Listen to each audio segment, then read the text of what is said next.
So, the Kamala Harris Fox interview, coming right up.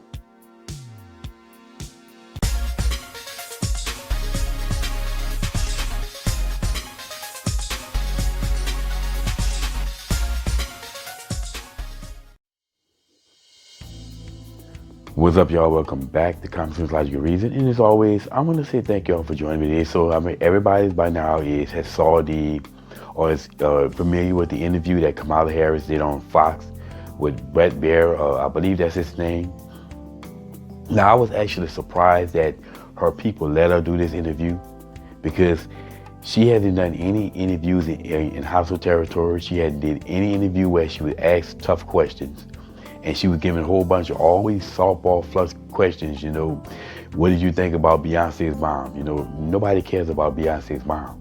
We trying to determine who's going to be our president of the United States. Okay, we don't care what Beyonce's mom was wearing at a social function. So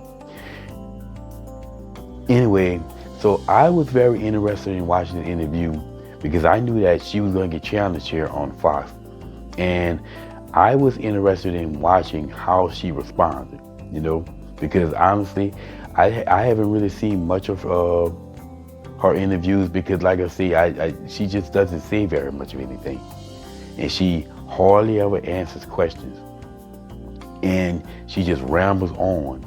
You ask her anything, what color are you wearing? Now, the obvious answer to that question is she's wearing black. Well, her in a way. Well, color is such a wonderful thing for so many people. I mean, it conveys so many emotions, so many feelings, and like she'll go on and ramble on for 5 minutes and say nothing. And still won't answer a simple question of black.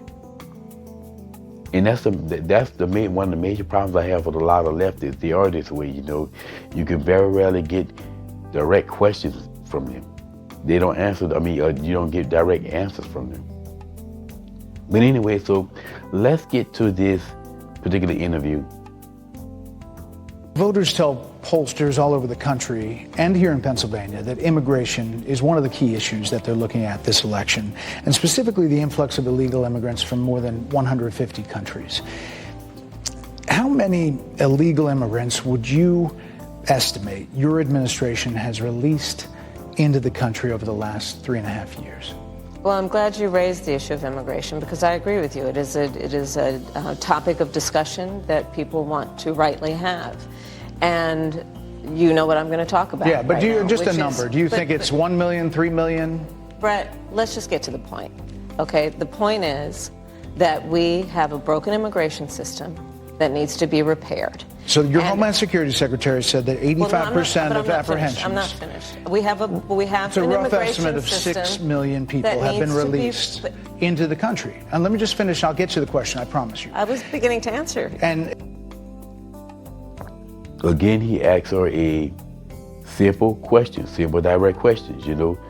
How many illegal aliens have estimated that into the country? And she rambles on, saying absolutely nothing. I mean, he has to cut her off to give her the answer, and that's not good, And all of that rambling, and I don't know if she even knew the answer. But the sad part about it is that this woman is running to be president of the United States. Is that presidential? Is this the quality that we want in a president of the United States? Someone who can't answer a simple damn question? What she's going to do is she has negotiation and meeting with foreign leaders, and they ask her simple questions. Again, is this what we want to represent her? Us? Well, I don't want it. When you came into office, your administration immediately reversed a number of Trump border policies. Most significantly, the policy that required illegal immigrants to be detained through deportation, either in the U.S. or in Mexico. And you switched that policy. They were released from custody awaiting trial. So instead, included in those were a large number of single men, adult men, who went on to commit heinous crimes. So, looking back, do you regret the decision to terminate Remain in Mexico at the beginning of your administration? At the beginning of our administration, within practically hours of taking the oath, the first bill that we offered Congress before We worked on infrastructure before the Inflation Reduction Act, before the CHIPS and Science Act, before the bipartisan Safer Communities Act. The first bill, practically within hours of taking the oath, was a bill to fix our immigration system. Yes, ma'am. It was called the U.S. Citizenship Act of 2021. Exactly. It was essentially a pathway to citizenship for the elite. Yes, ma'am. May I finish responding, please? But you have to let me finish. You please. had the White House and the House and the Senate, I'm and in they the didn't bring up middle that of bill. responding to the point you're raising, Okay. and I'd like to finish. Yes, ma'am. We recognized from day one that, to the point of this being your first question, it is a priority for us as a nation and for the American people. And our focus has been on fixing a problem. And from day one, then, we have done a number of things, including to address our asylum system and put more resources, getting more judges, what we needed to do to tighten up penalties and increase penalties for illegal crossings, what we needed to do to deal with points of entry between border entry points. That's the work we did, and we worked on supporting what was a bipartisan effort, including some of the most conservative members of the United States Congress, to actually strengthen the border. That border bill would have put 1,500 more border agents at the border, which is why I believe the Border Patrol agents supported the bill. It would have allowed us to stem the flow of fentanyl coming into the United States, which is a scourge affecting people of every background, every geographic location in our country, killing people. It would have allowed us to put more resources into prosecuting transnational criminal organizations, which I have done as the Attorney General, former Attorney General of a border state. Madam Vice President, a couple of things. Prosecuted trafficking of drugs, guns, and human beings. And Donald Trump, but let me just finish. Six Democrats voted against that bill. Learned about that bill and told them to kill it because he preferred to run on a problem instead of fixing a problem. And in this election, this is rightly a discussion that the American people want to have. And what they want are solutions, and they want a president of the United States who's not playing political games with the issue, I hear you, but actually is focused on fixing it. 6 Democrats voted against that bill. It would have allowed 1.8 million illegal immigrants into the country a year. A lot of conservatives had a problem with it.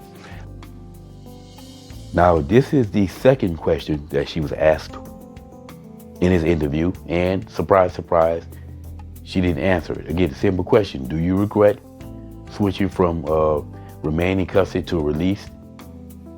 And all she had to do was just simply say, well, yes, either yes or no, or give us a little elaboration on why. But she just starts rambling on about the bills that they passed to fix the border issue, even though we didn't have a border issue under Trump. Matter of fact, we didn't have a border issue at all until they got to office and was telling the people to come across the border. They weren't coming across when Trump was in office because they weren't getting any free stuff.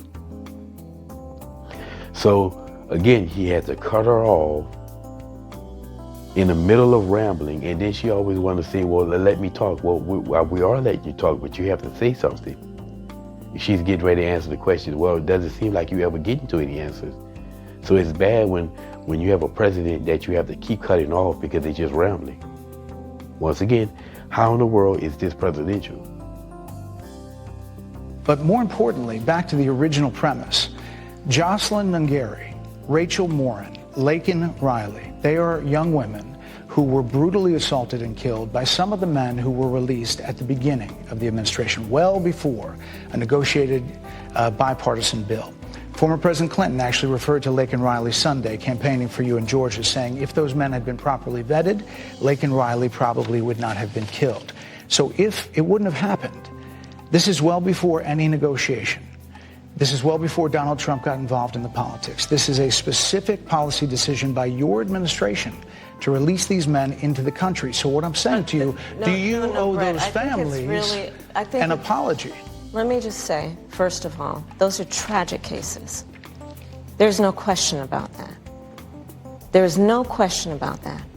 And I can't imagine the pain that the families of those victims have experienced for a loss that should not have occurred.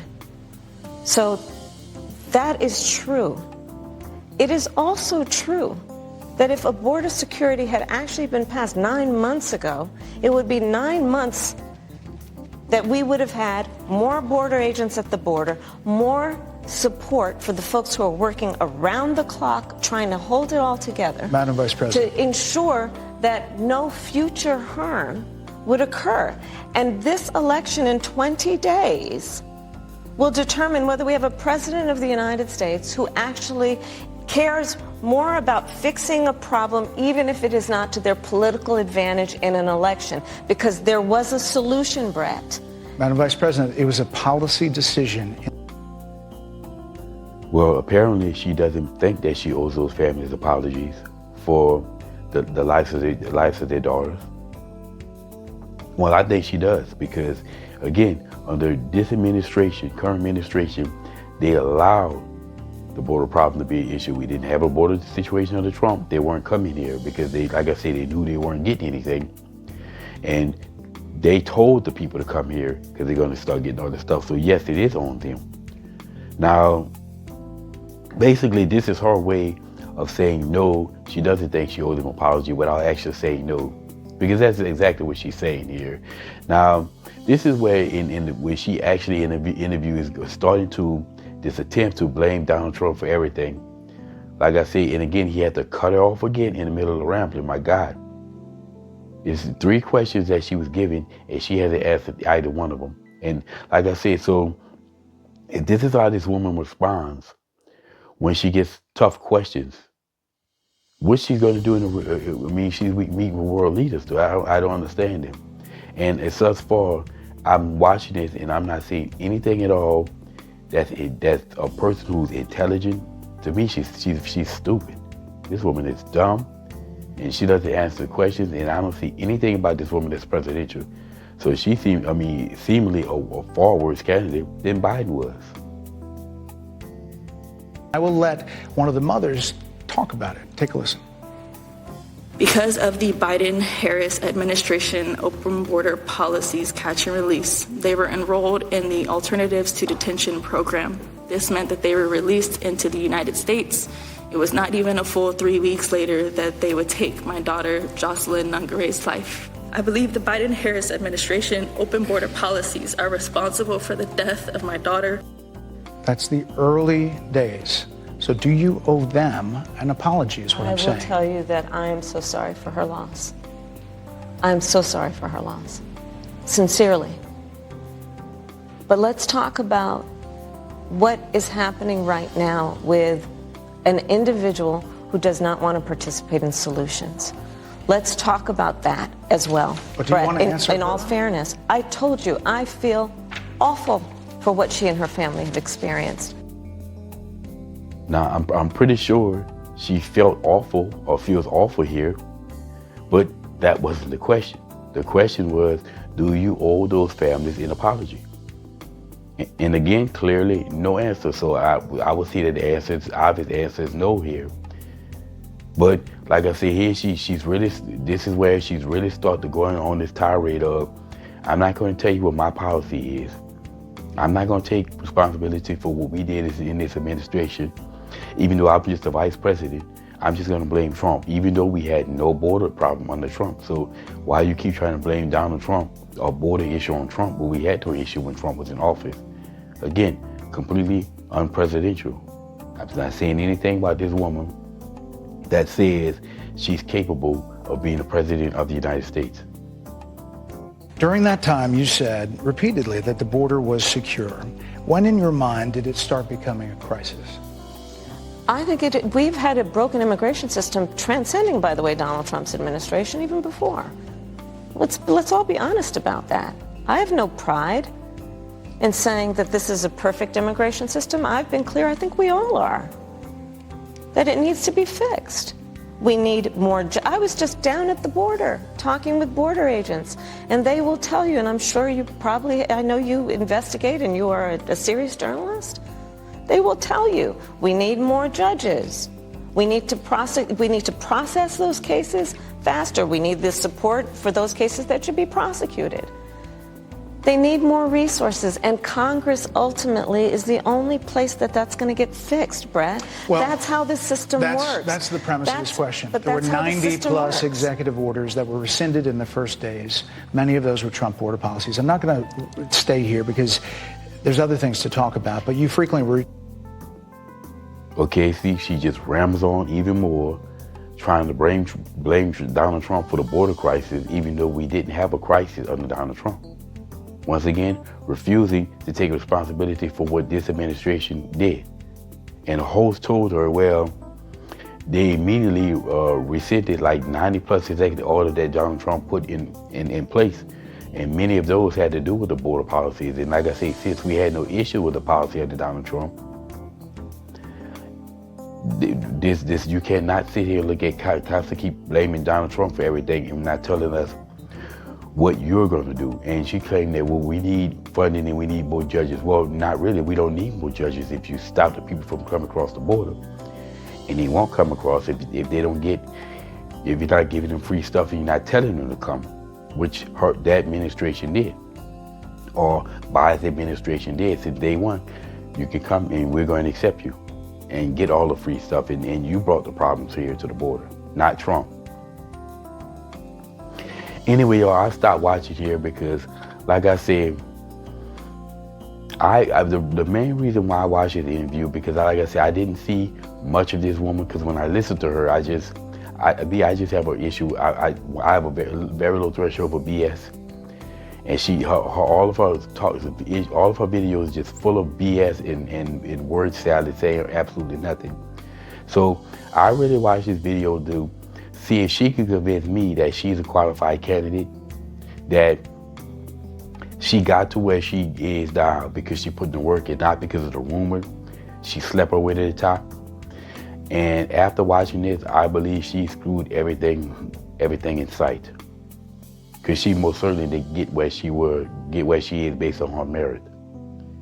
And like I said, this woman is not qualified to use a Ziploc bag, to let alone be the president of the United States.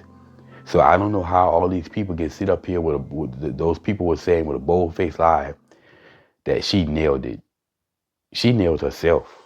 I think this interview is probably going to steer all the people who were on the fence more toward Donald Trump. Because like I said, is this what we really want as a president of the United States? And I can tell you this, I would not be voting for this dumbass woman. Not remotely. I've been Donald Trump day one. And not since he, quote unquote, came down the escalator, ever since I heard his economic policy and what he's going to do, I've been on the Trump train since 2015. But anyway, all this is my 2 cents in it. And I just don't see how anybody in their right mind will want this woman as the president of the United States. She's worse candidate than Biden. Anyway, y'all, as always, until next time.